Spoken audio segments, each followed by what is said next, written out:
praticien Reiki. Je reçois aujourd'hui Isabelle Laroche, praticienne Reiki, Bonjour. thérapeute.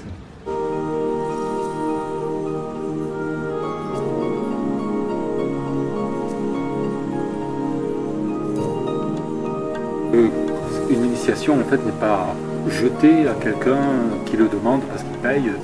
C'est pas, ça lui sera peut-être plus nocif que profitable. Nocif, alors c'est pas le mot que j'emploierais, mais oui, ça peut être déstabilisant, ça Oui, c'est sûr. Voilà, c'est en ce sens que je voulais l'utiliser. Oui, mais je suis tout à fait d'accord avec toi, parce qu'en fait, la période de nettoyage des 3 semaines, si la personne ne s'est pas nettoyée avant énergétiquement, toutes les énergies usées peuvent remonter à la surface et ça peut être plus déstabilisant qu'autre chose. Et ça peut être même inquiétant, quoi. Hein. Oui. Sur des personnes qui ont eu des passés difficiles, des enfances un peu malheureuses, sans préparation, je pense que c'est difficile. Oui, ou des périodes un peu de coups durs, voilà, qui ont été assez déstabilisantes. Oui. L'idée, c'est voilà, de se faire une petite série de séances avant, idéalement au moins 4 séances avant. Bon, après, c'est chacun qui sent, puis en interaction avec le praticien qui les accompagne, Oui. ou l'enseignant. Bien sûr. Et puis, après, de faire les choses au bon rythme, en conscience que le premier degré, c'est quand même le stade de l'apprivoisement de l'énergie. Oui. Le nettoyage, le premier nettoyage, on enlève le plus gros. Le plus gros nettoyage énergétique, voilà, Oui. qui doit prendre quand même un temps certain, hein, pour un certain nombre d'entre nous. Ça peut.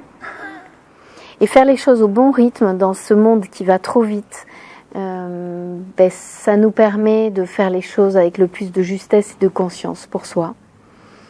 Et la finalité du premier degré, c'est d'installer les auto-soins d'une façon centrée, Oui. et la plus en confiance possible, quoi. Et juste. Et juste. Et juste. Oui.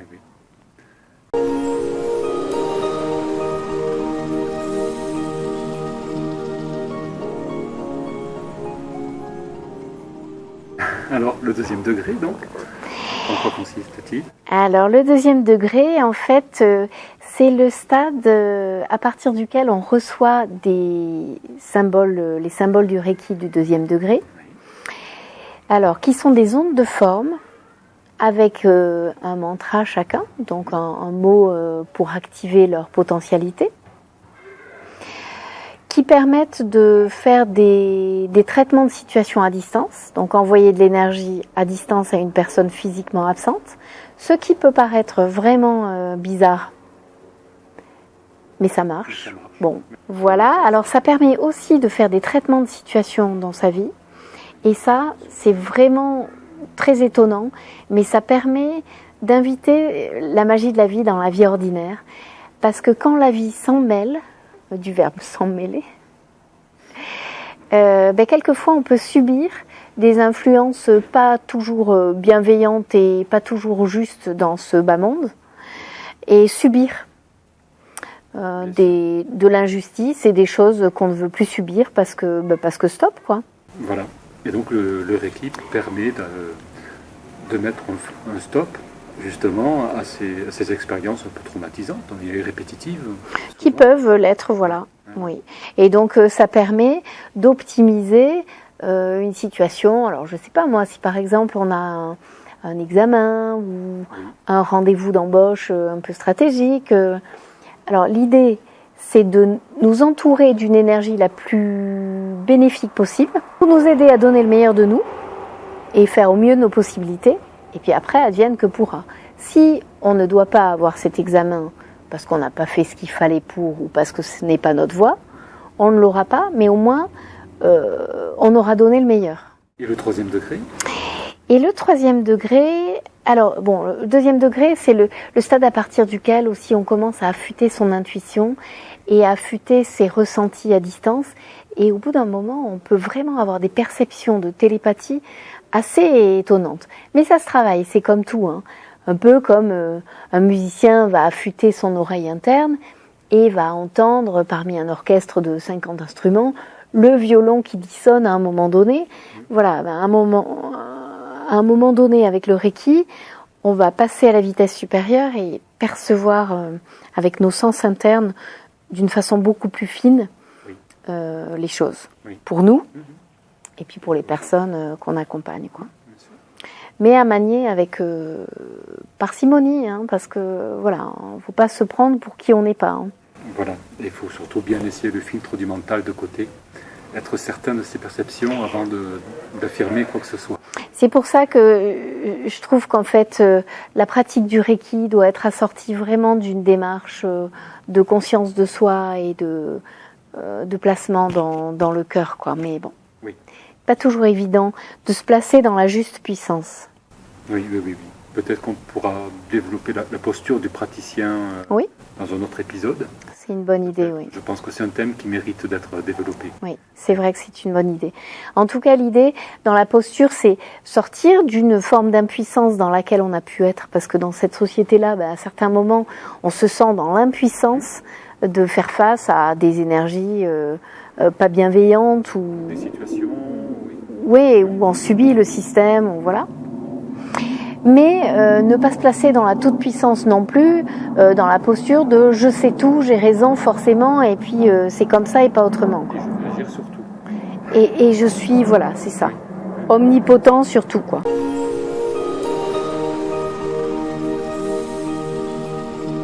Et donc le troisième ? Et le troisième, voilà, c'était ta question. Oui.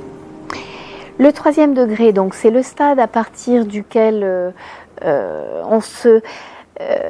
alors, on reçoit des symboles supplémentaires, symboles du maître praticien, et puis des pratiques un peu plus, comment dire, des protocoles un peu plus fouillés, un peu plus avancés. Oui. Voilà. Et pour moi, c'est mettre un pied dans la pratique professionnelle, avec toujours plus de légitimité en soi. C'est-à-dire se sentir dans une forme de maîtrise intérieure de ce qu'on ressent, de ce qui se passe et de ce que ça peut vouloir dire, tout en restant dans une forme d'humilité et de sobriété dans la façon dont on échange avec l'autre. Oui. C'est un peu en fait être en conscience finalement. Oui. Être plus en conscience qu'au degré précédent. Oui, être plus en conscience et on appuie sur ses sensations corporelles. Oui. Parce que tu vois, quand on est dans la tête, en fait, la tête, quelquefois, elle se raconte des histoires. Oui. Et elle nous raconte des histoires. Alors que quand on sent avec nos sensations corporelles et nos sens internes, là, ça triche pas. Pas de mensonge. Il n'y a pas de mensonge. Alors après, c'est décrypter et identifier qu'est-ce que ça peut vouloir me dire. Et ça, c'est encore de la pratique et de l'expérimentation. Oui, bien sûr. Oui. Voilà. Il faut pratiquer et pratiquer encore. Pour moi, le secret du Reiki, c'est ça. Oui.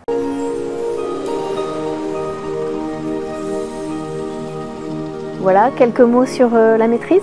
Et oui, dire quelques mots, en fait, à partir d'un certain stade, quand on a suffisamment expérimenté le Reiki sur soi d'abord et avant tout, et d'une façon régulière, vraiment, parce que ça, c'est dommage d'en faire l'économie, hein. Mais en plus, quand on l'enseigne, le vivre de l'intérieur, c'est incomparable, parce qu'on en parle d'une façon autre, bien sûr. Oui. Une fois qu'on a expérimenté le Reiki dans les perceptions à distance, dans les sensations intérieures, ce que ça peut vouloir dire et signifier, oui. On peut avoir envie de l'enseigner autour de nous. Et c'est le stade de la maîtrise, en fait, du 4e degré. Oui. Voilà, où on reçoit les protocoles pour faire les initiations. Et pour transmettre cette énergie. C'est ça, à de futurs élèves, quoi. Hein. Il est important de noter que le Reiki ne se transmet pas par la poste, par Internet, par Skype, par ce que l'on veut, quoi. C'est la transmission, la réelle transmission du Reiki, il se fait in situ, en stage, en direct, et pas à distance. Hein, c'est ça que tu étais en train de dire. Oui, distance, clairement. Ça se transmet de personne à personne, même s'il y a un certain nombre de livres qui sont intéressants sur la question. Qui sont très bien faits, oui, qui sont très bien faits. Voilà. Mais on n'accède pas à cette transmission d'énergie. On a un savoir, mais on n'a C'est pas ça. d'énergie associée. Ça ne remplace pas voilà, le vécu en stage et les initiations transmises en direct. Voilà. Je vous remercie de ce temps partagé. Merci Isabelle pour toutes ces belles explications. Et merci à vous tous d'être là pour nous écouter.